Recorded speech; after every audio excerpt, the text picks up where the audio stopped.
তো good morning বন্ধুরা, good morning from আমার পাড়া। ঠিক আছে, আর আজকের হচ্ছে আমি এখন ভাড়া পেয়ে গেছি, আর আমি যেতে যেতে যে ভিডিও বানাই সেটা আজকের বানাতে পারিনি। হ্যাঁ, কেন পারিনি তার পেছনে কারণ হচ্ছে কিছু লোকের সাথে কথা বলতে হচ্ছিল। মানে পার্শ্ববর্তী অনেকদিন পর এসছে, ঠিক আছে, পাশের বাড়ি থাকে, তো তাদের সাথে একটু গল্প টল্প করছিলাম, যার কারণে আর ভিডিও বানানো হয়নি। ভাড়াটা ঢুকে গেছে অনেকক্ষণ, তারপরে একটু বাড়ির একটু প্রবলেম আছে, যার কারণে ভিডিও লাস্ট কিছুদিন ধরে আমি ভিডিও বানিয়েছি। ঠিক আছে, আমি তোমাদের বলে দিচ্ছি। তাও 14ই মে অবধি আমি ভিডিও শ্যুট করেছি হিন্দিতে। যারা যারা আমার হিন্দি চ্যানেল সাবস্ক্রাইব করোনি, এখনই সাবস্ক্রাইব করে নাও, কেন মাসের 15 দিন কন্টেন্ট আমারও হিন্দি চ্যানেলে আসছে আর 15 দিন বাংলায় আসছে। ঠিক আছে, তোমরা অনেকেই ভাবছো বাংলাতে তো রোজই দিচ্ছে, রোজ দিলেও পরপর দিলেও এটা হচ্ছে মাসের 15 দিন কন্টেন্ট দেখতে পাচ্ছে বাংলাতে, আর হিন্দি চ্যানেলে 15 দিনের কন্টেন্ট থাকছে। ঠিক আছে, 15 দিন আমি হিন্দিতে শ্যুট করি ভিডিও। তো লাস্ট 6-7 দিন আমি হিন্দিতে ভিডিও বানিয়েছি। ঠিক আছে, আজকে হচ্ছে 16ই মে। হ্যাঁ, 16ই মে 2024। আজকে হচ্ছে আমি বেরিয়েছি, বাংলায় কন্টেন্ট বানাচ্ছি, মানে বাংলায় ভিডিও দেখছি। আর এখন একটা ট্রিপ পেয়ে গেছি বলতে এক প্যাসেঞ্জার যাবে যোধপুর পার্ক। হ্যাঁ, যোধপুর পার্ক যাবে, 270 টাকা ভাড়া। তো 270 টাকায় যাবে প্রায় 3 নাম 27, 9 কিলোমিটার। তো আমি আর ভাড়া 2 টাকাও বাড়াইনি। এই কারণে বাড়াইনি কারণ এই ট্রিপটা না আমি রোজই দেখতে পাই, কিন্তু হচ্ছে আমি রোজ নিতে পারি না, কারণ আমি রোজ ভাড়া বাড়াই বলে। আর আমাদের এখান থেকে না বেরোনো খুব জরুরি ছিল, তাও 10টার সময় ভাড়া ঢুকেছে, 10টা 20 করে দিয়েছি প্যাসেঞ্জারের কাছে আসতে, 20 মিনিট লাগিয়ে দিয়েছি 1 কিলোমিটার যেতে। আর একটু তাড়াতাড়ি হয়ে যেত, ঠিক আছে, করতে পারলাম না, কারণ হচ্ছে আমার না মানে একটু সমস্যা হচ্ছে। সমস্যা বলতে গেলে পারিবারিক সমস্যা আছে, একটু জীবনে অনেক প্রবলেম আছে, সেইগুলোকে সলভ করতে হয়। ঠিক আছে, যার জন্য না মানে কি বলবো, খুব একটা মানে যে শান্তিতে আছি সেরকম ব্যাপার না। এখন হচ্ছে মানে ছেলের রেজাল্ট দেবে, ঠিক আছে, গরমের ছুটি পড়বে, সে গরমের ছুটির যে টাকাটা সেটা অ্যাডভান্স পে করতে হবে এখন স্কুলে। তো প্রাইভেট স্কুলে ছেলে পড়ে, যেহেতু অনেকগুলো টাকা যায়, আমরা ড্রাইভিং জব করি, বিশাল অ্যামাউন্টও কামাই না যে ড্রাইভিং জব করে ইজিলি টাকা দিয়ে দেবো কেউ চাইলে, তো দিতে পারি না। সেই ক্ষেত্রে না ভীষণ একটা প্রবলেমেটিক ফেস করতে হয় আমাদেরকে।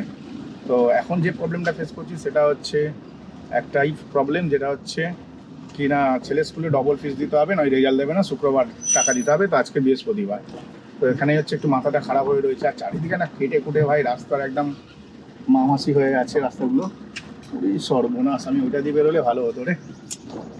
দুখানা রাস্তা ছিল বেরোনোর, ঠিক আছে, আমি তাও এটা দিয়ে বেরোলাম কেন, আমাকে ক্লাবের সামনে উঠতে হবে। ক্লাবের পাশ দিয়ে আর একটা রাস্তা ছিল, সেখানটাতে দাঁড়ালেও হতো।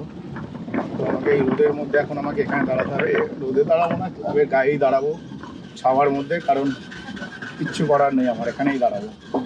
রোদে দাঁড়ালে ভাই অবস্থা খারাপ হয়ে যাবে। আগের দিনকারে আমি কাজে যাবো বলে ঘুম থেকে উঠেছিলাম। হ্যাঁ, 15ই মেয়ের কথা বলছি। ঘুম থেকে উঠেছি, ঘুম থেকে উঠে দেখি আউটসাইড টেম্পারেচার মারাত্মক, মানে সূর্যের যা তাপ না, মানে টেম্পারেচার তো বিশাল ছিল না, 33-34 ডিগ্রি ছিল, কিন্তু ভাই সূর্যের যা তাপ, ওই তাপে ভাই আমি গলে যাবো এরকম মনে হচ্ছিল। ঠিক আছে, আমি ভাই মোমের মানুষ, গলে যাবো, এই ভয়ে আর কাজে গেলাম না। এবং আজকের কথা তোমাদের যদি বলি, আজকের ভাই সেম একই ঘটনা ঘটলো। আজকে যখন সকালবেলায় ঘুম থেকে উঠি, তখন হচ্ছে আমি আজকে দেরি করে উঠেছি, সকালবেলা চলে না, তো মোটামুটি ধরে নাও আজকে যখন আমি ঘুম থেকে উঠি না, তখন না তখন আর কি তোমার ছিল না, মানে কি বলে, খুব একটা বেশি গরম ছিল না, ওয়েদার বেশ ভালো ছিল। তার জন্য আমি বলি ঠিক আছে তাহলে হচ্ছে একটু অপেক্ষা করি। ওরে বাবা, তারপর থেকে ভাই গন্ডগোল শুরু হয়ে গেল। অপেক্ষা করার পরই দেখলাম যে মানে রোদ চলে এলো আর কি, মানে যেই আমি গাড়িটা বাড়ালাম আর কি, মানে গাড়ি নিয়ে বেরোলাম, সেই রোদ উঠে গেল। এখন হচ্ছে মারাত্মক রোদ। গোপ্রোকে আর ড্যাশ ক্যামে লাগানো যাবে না, কারণ তো তোমাদের বলে দিলাম গোপ্রোতে হচ্ছে না, লাগানোই যাবে না গোপ্রোকে। মানে আমি যদি এতে লাগানোর চেষ্টা করি না তোমার, মানে কি বলবো, গোপ্রো আর কি এখন আর এতে লাগানো যাবে না, এত টেম্পারেচার প্রচুর হাই, মানে ড্যাশবোর্ডে লাগানো যাবে না। তো এখন ভাই ক্যামেরা খুলে নিচ্ছি, টুকটুক করে তোমাদের বলতে থাকবো কখন কি ইনকাম করছি না করছি। ঠিক আছে, তো চলো এখানে একটু অপেক্ষা করি। এখন চলে এসেছি যোধপুর পার্কে। তো আমি এখন যেখানে বসে আছি, এই জায়গাটার নাম তোমাদের যদি বলি, মোটামুটি গাছতলা, ধরো গাছতলার কাছে বসে আছি। ঠিক আছে, আর এর আগে আমি আর একটা ট্রিপ করে ফেলেছি, আর তার আগে আর একটা, মানে দুটো ট্রিপ করেছি টোটাল। মানে প্রথম ট্রিপে তোমাদের সাথে আমি কথা বলেছিলাম যোধপুর পার্কে থেকে, এবং যোধপুর পার্কে না প্যাসেঞ্জারকে নামানোর পরে ওখানে আমাকে 5 মিনিটও বসতে হয়নি, 5 মিনিটের মধ্যে একটা ট্রিপ পেয়ে গেছি। যেই ট্রিপটাতে আমি নিয়ে এসেছিলাম হচ্ছে গল্ফগ্রিনে নিয়ে এসেছি। তো এই ট্রিপটা না অ্যাকচুয়ালি গল্ফগ্রিন না, অ্যাকচুয়ালি ট্রিপটা ছিল 2.5 কিলোমিটারের ট্রিপ। 2.5 কিলোমিটারে এক মহিলা 120 টাকা ভাড়া দিয়ে রেখেছিল, তো 120 টাকাতে আমি ওনাকে নিয়ে যাই। তো 120 টাকাতেই নিয়ে যায়। তো ভীষণ ভালো ট্রিপ ছিল, ভীষণ ভালো ট্রিপ ছিল। 2.5 কিলোমিটারে ভাই 120 টাকা পেয়ে যায়। এবং তারপরে ওই মহিলা বলে, ওই মহিলাকে না অ্যাকচুয়ালি আমি যে জায়গাটা নিয়ে গেছিলাম, সেই জায়গাটার নাম তোমাদের যদি আমি বলি না, ওপর থেকে হেলিকপ্টার যাচ্ছে, হেলিকপ্টারে ভাই আওয়াজ হচ্ছে, মনে হচ্ছে মোদি বা দিদি যাচ্ছে, ঠিক আছে। তো যাই হোক, আমি না একটা প্যাসেঞ্জারকে মানে নিয়ে যাই নিয়ার অ্যাবাউট ধরো গল্পিন থেকে একটু ভেতর দিকে, মানে যাদবপুরে একটু ভেতর দিকে নিয়ে যাই। নিয়ে যাওয়ার পরে প্যাসেঞ্জারটাকে যখন ড্রপ করি তখন আমাকে উনি বলছে যে দাদা আমি এখান থেকে না যাবো হচ্ছে এতে তোমার ওই দূরদর্শনের যে টিভি চ্যানেল আছে ওখান থেকে যাবো। তো আমি গাড়ি বুক করতে চাইছি না, কারণ গাড়ি বুক করলে আবার ফের লেট হয়ে যাবে আমার যেতে। আমি দেখলাম যে জিপিএস মেরে দেখলাম 1 কিলোমিটার রাস্তা দেখাচ্ছে, এবার 1 কিলোমিটারের জন্য কত ভাড়া নেবো, কাউকে তো বলা যায় না 1 কিলোমিটার জন্য 200 টাকা দিন বা 120 টাকা দিন। আমি ভেবেছিলাম 120 টাকা আরও নিয়ে নেবো, 240 টাকা হয়ে যাবে। তারপর দেখি না গুগলে সার্চ করে দেখি 1 কিলোমিটার রাস্তার জন্য আমি বললাম ঠিক আছে চলো 120 টাকা, 80 টাকা দিলেও যথেষ্ট, কারণ ওনার 120 টাকা ভাড়া ছিল।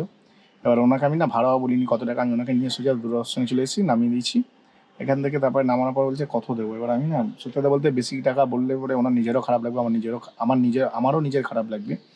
120 টাকা হয়েছে, তাহলে ওটাকে রাউন্ড ফিগারে 200 করে দিন। বলছে 200 টাকা বলেছি, উনি খুব খুশি হয়ে গেছে, ঠিক আছে। কারণ উনি যদি নেমে গাড়ি বুক করতে গাড়ি আসতে লেট হতো, এবং তার থেকে বড় ব্যাপার হচ্ছে উনি যখন গাড়ি বুক করবে না তখন মিনিমাম 100 টাকা তো ভাড়া হবেই হবে, 120 টাকা ভাড়া হবে, এরকম একটা অ্যামাউন্টের ভাড়া হবে। তো সেই ক্ষেত্রে উনি দেখলো এইটাই বেস্ট অপশন দিয়েছি আমি ওনাকে, তো উনি হচ্ছে আমার কথায় রাজি হয়ে গেল। ওনাকে নামিয়ে দিলাম হচ্ছে দূরদর্শনে। দূরদর্শনে নামিয়েছিলাম ভাই কি বলবো, দূরদর্শনে নামানোর পর পুরো 1 ঘন্টা বসেছি। দূরদর্শনে নামিয়েছিলাম 11টা 20 নাগাদ।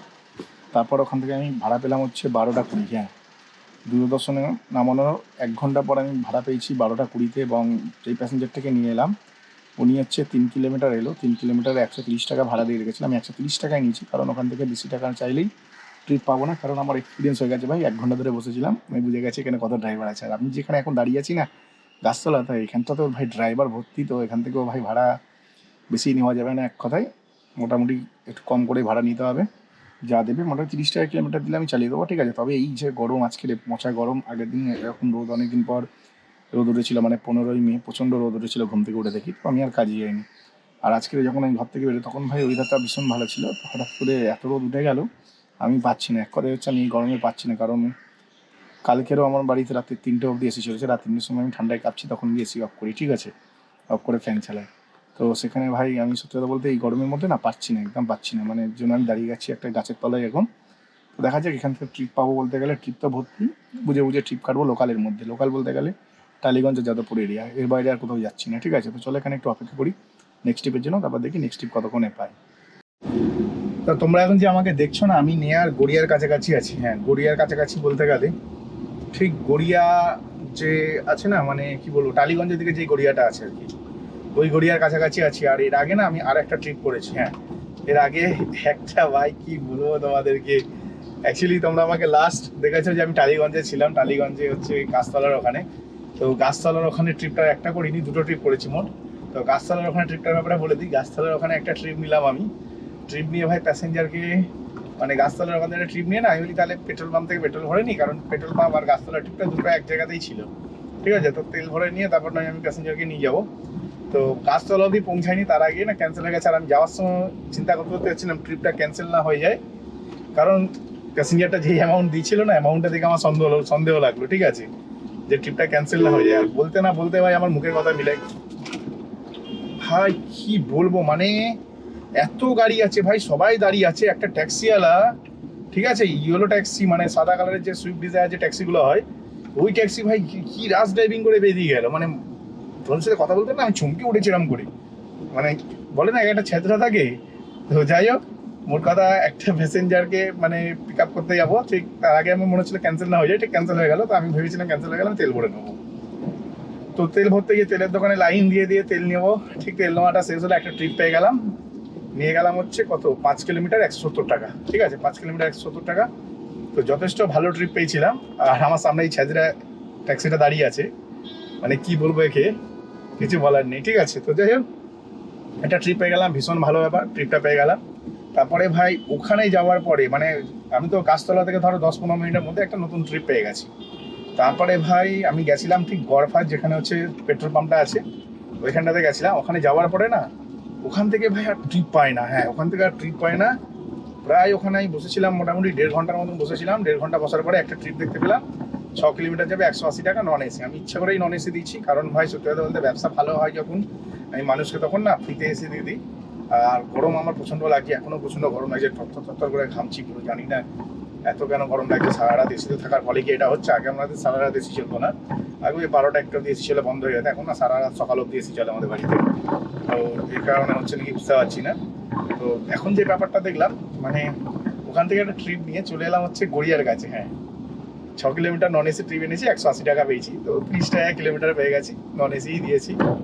আর সব থেকে বড় মজাদার ব্যাপার হচ্ছে এটা, মানে প্যাসেঞ্জারটাকে তো নিয়ে চলে এলাম, নিয়ে চলে আসার পরে না ভাই কি বলবো, এখানে আমি ফের 1.5 ঘন্টা বসে আছি। হ্যাঁ, 1.5 ঘন্টা তো বসে আছি, কারণ 2:30টার সময় এসেছিলাম, এখন বাজে 1.5 ঘন্টা কোথায় ভাই, 2 ঘন্টা বসে আছি। 2:30টার সময় আমি এই লোকেশনে এসেছিলাম, এখন বাজে 4:30, পুরো 2 ঘন্টা বসলাম। 2 ঘন্টা ওখানে 1.5 ঘন্টা, 3.5, মানে আছে 4 ঘন্টা আমার সময় নষ্ট হয়েছে। 4 ঘন্টা খালি বসে থাকতে হয়েছে, ঠিক আছে।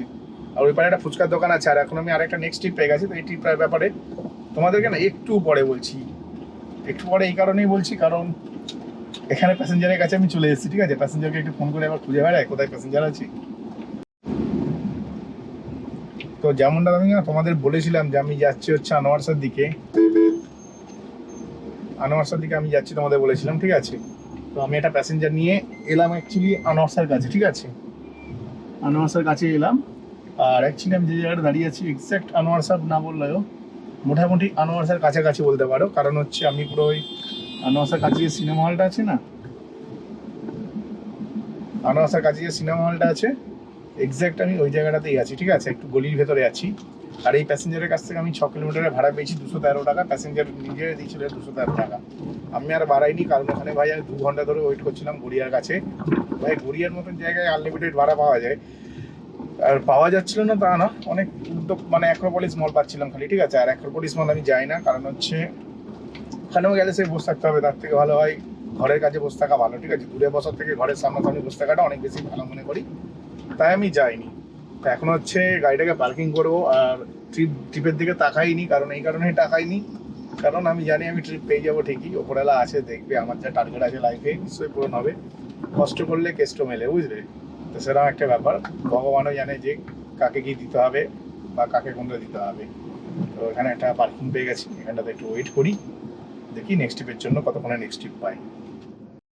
তা আমি এখন যে জায়গাটাতে আছি না এক্স্যাক্ট তোমাদের যেমন বলেছিলাম, আমি দাঁড়িয়ে আছিলাম হচ্ছে এতে তোমার কি বলে ওই, ঠিক বলতে আমার নবীনা সিনেমা হলের উল্টো দিকে, মানে আনোয়ারসার একটু ভেতর দিকে আছি, মানে আনোয়ারসার ডান দিকে রাস্তাটা সাউথে দিয়ে যাচ্ছে, ঠিক ওই রাস্তাটা ঢুকে, মানে ঢুকে বলতে গেলে সামান্য একটুখানি ঢুকেই প্রথম যে বাদিকটা আছে না, ওই বাদিকটাতেই আমি আছি। হ্যাঁ, প্রথম যে বাদিকে গলিটা আছে, সরু গলি একদম, দেখবে ওই গলিটাতে আছি। এখন একটা আমি ট্রিপ পেয়েছি। হ্যাঁ, ঠিকঠাক অ্যামাউন্টে ট্রিপ না পাওয়ার জন্য আমি ট্রিপ করছি না আজকের বাজারটা স্লো চলছে, ডাউন চলছে, কারণ হচ্ছে এটা আমার অ্যানালাইজ বলতে গেলে এটা দিকে যেতে হবে না পরেরটা দিয়ে যাও, বুঝতে পারছি না ভাই, পরে কোনো রাস্তা আছে? হ্যাঁ, পরেও রাস্তা আছে। তো এটা আমার অ্যানালাইজ বলতে গেলে, কারণ হচ্ছে যে পরিমাণে ট্রিপ থাকে সেই পরিমাণে ট্রিপ নেই। এখন একটা ছোট্ট ট্রিপ নিয়েছি, ভাড়া 123 টাকা, প্যাসেঞ্জার যাবে 2 থেকে 2.5 কিলোমিটার, ঠিক আছে। তো প্যাসেঞ্জার যেই অ্যামাউন্ট দিয়েছিল আমি ওই অ্যামাউন্টে প্যাসেঞ্জারের কাছে যাচ্ছি। হ্যাঁ, প্যাসেঞ্জারকে নিয়ে যাবো রিজেন্ট কলোনিতে, তো রিজেন্ট কলোনিতে নিয়ে যাবো 2.5 কিলোমিটার রাস্তা, ভাড়া হচ্ছে 100 কত টাকা, 127 টাকা ভাড়া। বাহ, 2.5 কিলোমিটার রাস্তা 127 টাকা ভাড়া, বুঝতেই পারছো যথেষ্ট প্রফিটেবল ট্রিপ। হ্যাঁ, আমি যে সমস্ত ট্রিপগুলো করি সব হিউজ প্রফিটেবল যদি না হয় তাহলে আমি করি না, কারণ ওই আমি 20 টাকায় ভাই গাড়ি চালাই না, ঠিক আছে। 20 টাকা, 22 টাকা, 25 টাকা গাড়ি চালাই না, তার জন্য হচ্ছে আমি এই সমস্ত ট্রিপগুলো করি না। এখন হচ্ছে প্যাসেঞ্জারের কাছাকাছি চলে এসেছি, তো চলো প্যাসেঞ্জারকে পিক আপ করে নিই। প্যাসেঞ্জারকে ফোন করেও বলে দিলাম 2 মিনিটে আসছি, তারপরেও আমার মনে হয় না প্যাসেঞ্জার রাস্তায় দাঁড়িয়ে আছে, আমাকে গিয়ে গাড়ি বন্ধ করতে হবে, এসি বন্ধ করতে হবে। আমার এসি বন্ধ হলে না একদম সমস্যা হয়ে যায় একটু, কারণ একবার ঠান্ডা একবার গরম, একবার ঠান্ডা একবার গরম, তো এতে না শরীর খারাপের একটু বেশি লক্ষণ হয়ে যায়। তো যাই হোক, প্যাসেঞ্জারের লোকেশানে চলে এসেছি, দেখি প্যাসেঞ্জারকে ফোন করে কোথায় গেল সেই ম্যাডাম, একটুখানি দেখা যাক আমার পাত্র পাওয়া যায় নাকি। তো তোমাদেরকে কি আর বলবো, ব্যবসার অবস্থা এতটাই খারাপ লাগছে। ভাড়া পাচ্ছি, ওই আওয়াজ পাচ্ছ, ভাড়া পাচ্ছি, ঠিক আছে, ভাড়া পাচ্ছি। বালিগঞ্জ যাবে 7 কিলোমিটার রাস্তা, 240 টাকা দিয়ে রেখেছে, অ্যামাউন্টও পারফেক্ট দিয়ে রেখেছে, কিন্তু সত্যি কথা বলতে না, যেই জায়গাটা যাবো সেখানে দাঁড়ানোর জায়গা নেই, বা ধরো যদি দাঁড়াতেই না পারি, খালি গাড়ি নিয়ে যদি আমায় গোল গোল করে ঘুরতে হয়, তাহলে ভাই ওরকম গাড়ি চালিয়ে কোনো লাভ নেই। এর আগের ট্রিপটাতে, মানে এক্ষুনি যে ট্রিপটা কমপ্লিট করলাম, এই ট্রিপটাতে আমি প্রায় 25 মিনিটের মতন বসেছিলাম রাস্তার ধারে, তারপরে ট্রিপ পেলাম। এবার দেখো, একটা গলির ভেতরে বসা, একটা পাড়ার ভেতরে বসা, আর একটা মেইন রোডে নো পার্কিংয়ে বসা, দুটোর মধ্যে ভাই আকাশ পাতাল ডিফারেন্স, ঠিক আছে। তাই জন্য বলো ভাই কোনো চাপ না নিয়ে আরামসে বসে থাকাটাই ভালো গলির মধ্যে। লোকালে ভাড়া কাটো, বাইরে খাটার দরকার নেই। আর অ্যাপের মধ্যে না ভাড়া দেখাচ্ছে 2-3, আমি জানি না ভাই হঠাৎ করে ব্যবসা এত ডাউন হয়ে গেল কেন। তো ডাউন তো মাঝে মাঝে এরকম হয়, ঠিক আছে, কিন্তু এবছরে দেখছি না, এবছরে কিন্তু এই জিনিসটা হয়নি। দুর্গাপুজোর পর যে টানা 2 মাস ব্যবসা থাকে না, সেই জিনিসটা এবছর হয়নি। এবছরে হয়েছে কি, টুকটুক করে মাঝে মাঝে ডাউন হয়ে যাচ্ছে ব্যবসা, ঠিক আছে। যেমন আগের মাসে দেখছিলাম পুরো ব্যবসা ডাউন ছিল, দিনে 1000 টাকার বেশি ইনকাম করতে পারছিলাম না। তাও এই লাইনে পাকাপুক্ত বলে দিনে 1000 টাকা ইনকাম করতে পারছিলাম তেল ফেল বাদ দিয়ে। আর যারা এই লাইনে নতুন তারা হয়তো সারাদিনে 500-600 টাকা বাড়ি নিয়ে যাচ্ছিল। তো আমি চলে এসেছি এখন, দেখতেই পাচ্ছ এখানে একটা কি সিনেমা হল আছে, ভুলে গেছে সিনেমা হলটার নাম। মানে আমি মিলনগড়ের পাশ দিয়ে বেরোলাম, বেরিয়ে হচ্ছে এই ডান দিকে যে সিনেমা হলটা আছে ডান দিকে গলিতে ঢুকে যাবো, কারণ ওর ভেতরে একমাত্র পার্কিং আছে। আর এই মিলনগড়ের গলিতেও পার্কিং করতে পারতাম, কিন্তু ভাই চাপ হয়ে যেত, সরু রাস্তা, ঠিক আছে, তাই আর পার্কিং করলাম না।